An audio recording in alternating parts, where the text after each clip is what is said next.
انہوں نے کہا میں برداشت نہیں کرتا. اس نے بار بار کہا کوئی نہیں، تھوڑی سی مشقت ہے لیکن اس کے بعد تجھے اعزاز بہت ملے گا. انہوں نے کہا نہیں. اچھا چلو تیری مرضی.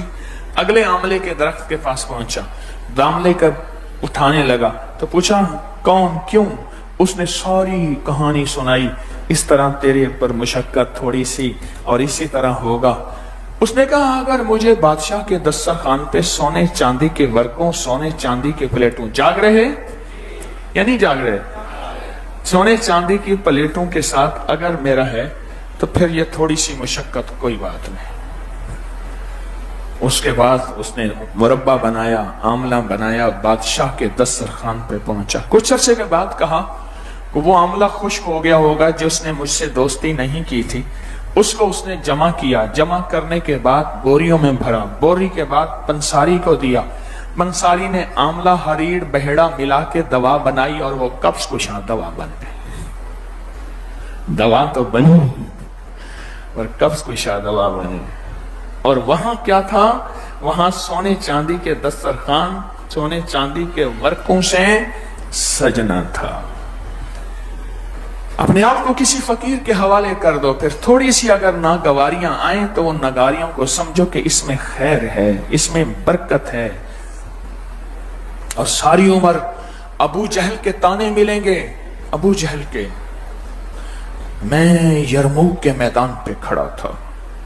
یہ یرموک اردن میں ہے. سامنے ایک چھوٹی سی تار تھی، اس نے کہا یہ اسرائیل ہے. سامنے، بالکل آمنے سامنے. اور مجھے ایک منظر میں ڈوب گیا. وہیں کھڑے کھڑے غزوہ یرموک، خالد بن ولید جن کو میرے حبیب کملی والے نے سیف اللہ کا لقب دیا کہ یہ اللہ کی تلواروں میں سے ایک تلوار ہے.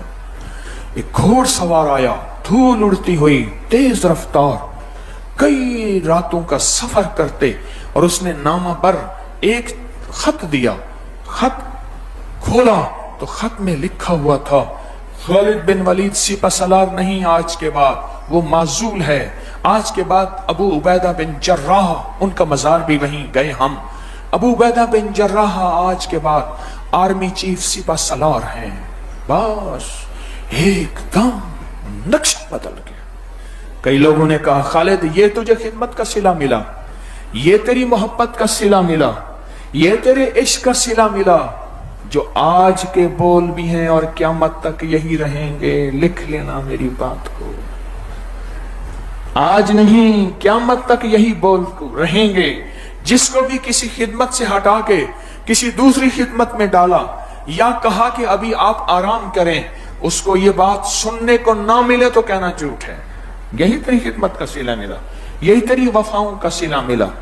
ایسی صلہ ہوتا ہے. یہاں کوئی وفا نہیں، یہاں کوئی خدمت نہیں، یہاں خود غرضیاں ہیں، یہاں دنیا داریاں ہیں اور یہ ہیں. یہی سب کچھ خالد بن ولید کو سننے کو ملا. پر خالد بن ولید نے اپنا دھڑا نہیں بنایا. میرا ایک گمان ہے خالد بن ولید اپنا دھڑا بناتے تو اکثریت خالد بن ولید کے ساتھ ہوتی کہ ہم آپ کے ساتھ ہیں.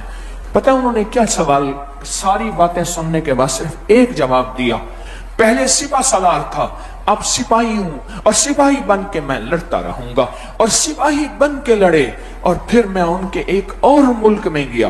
ان کے مزار پہ خاموش مجھے پھر واقعہ یاد آیا. میں ایک اور ملک میں ان کے بیٹے کے مزار پہ گیا. ایک ملک میں ایک بیٹا ہے، ایک ملک میں دوسرا بیٹا ہے، ایک ملک میں باپ ہے.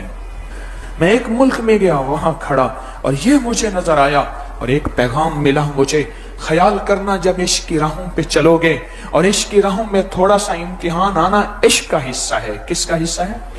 حصہ ہے. تو پھر یہ باتیں تمہارے کانوں میں سننے کو ملیں گی اور قیامت تک ملیں گی کہ تمہاری وفاؤں اور محبتوں کا تمہیں یہ صلہ ملا.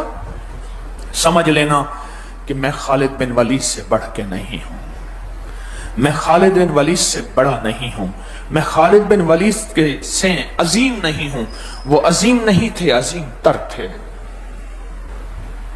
وہ عظیم نہیں تھے، عظیم تر تھے. انہیں بھی یہ باتیں سننے کو ملی تھیں. اگر مجھے مل رہی ہیں تو معلوم ہوا کہ میرے پاس کچھ ہے تو مجھے مل رہی ہیں. یہ باتیں کبھی خالی کو نہیں ملتی. جو دل سے خالی، من سے خالی، جذبوں سے خالی ایمان سے خالی، خدمت سے خالی ہو، یہ باتیں اس کو نہیں ملتی، جس کے پاس کچھ ہوتا ہے اس کو ملتی ہیں، بلکہ اس پہ شکر کرے اور کہے کہ سپاہی بن کے چلوں گا اور اللہ سے قیامت تک کی استقامت مانگوں گا کہ مولا بس چلائے رکھ تیری مہربانی ہے، چنگیاں یا مندیاں نبھانی سونے لگیاں نہیں موجاں تے لگائیں، یہ بس مولا چلائے رکھ، استقامت اللہ سے مانگے۔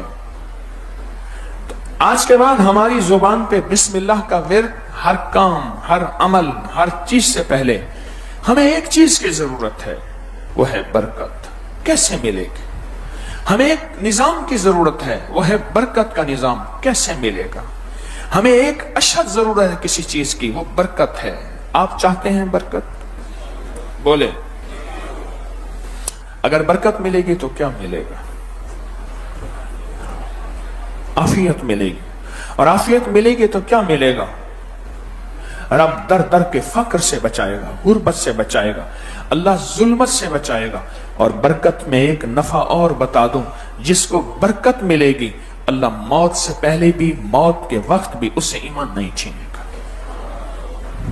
میں آپ کو پکی بات بتا رہا ہوں، میں نے اپنے حضرت رحمت اللہ علیہ سے سنا، بعض جنازے ایسے ہوتے ہیں، لوگ ان کے جنازے پڑھ رہے ہوتے ہیں، پر ان کے منہ سے، ان کے عمل سے کوئی ایسا بول یا ایسی چیز ہوتی ہے، وہ ایمان سے خارج ہو چکے ہوتے ہیں، ایمان سے خارج ہو چکے ہوتے ہیں،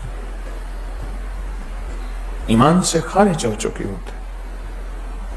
عمر رضی اللہ تعالیٰ عنہ، حضرت علی کرم اللہ وجہہ، جس کا قرضہ ہوتا تھا اور وہ قرضہ دے سکتا تھا پر نہیں دیتا تھا، اس کے جنازے سے ہٹ جاتے تھے، فرماتے تھے کسی اور کو تو جنازہ پڑھا لے۔ خود میرے نبی علیہ السلام کے یہ زندگی میں یہ واقعات موجود ہیں۔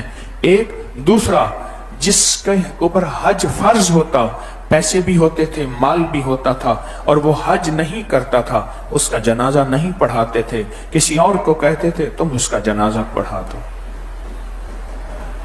برکت کی برکت سے اللہ ایمان نہیں چھینتا، برکت کی برکت سے اللہ کلمہ نہیں چھینتا۔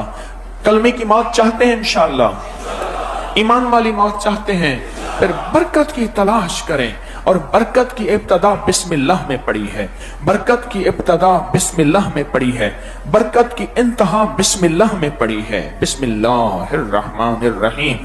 یا بعض دعائیں ایسی ہیں ان میں پوری بسم اللہ الرحمن الرحیم نہیں ہے، جیسے بسم اللہ وعلا برکت اللہ، بسم اللہ توکلت علی اللہ لا حول ولا قوت الا باللہ، اور کتنی بسم اللہ الذی لا یضر مع اسمہ شیئا فی الارض ولا فی السماء وہو السمیع العلیم۔ اور کون سی دعا ہے؟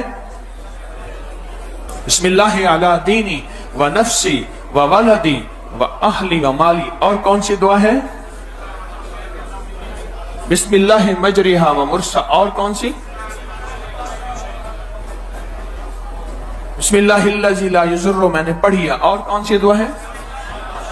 بسم اللہ ما شاء اللہ لا قوت الا باللہ۔ اور کون سی دعا ہے؟ بسم اللہ والحمدللہ۔ جو وضو کرنے سے پہلے یہ دعا پڑھے گا، مختصر سن لے اس کے فائدے، جو وضو کرنے سے پہلے، یعنی جب وضو کرے گا تو دل ہی میں یہ دعا پڑھ لے گا، بسم اللہ والحمدللہ۔ پڑھیں سارے، بسم اللہ والحمدللہ۔ جو یہ دعا پڑھے گا وضو سے پہلے، اللہ غیب کے خزانے سے جب تک باوضو رہے گا، فرشتے نیکیاں نیکیاں نیکیاں لکھتے لکھتے لکھتے لکھتے رہیں گے۔ اور کون سی دعا ہے بسم اللہ کے ساتھ؟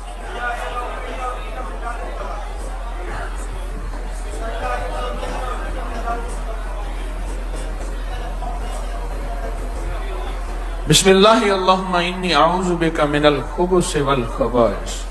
اور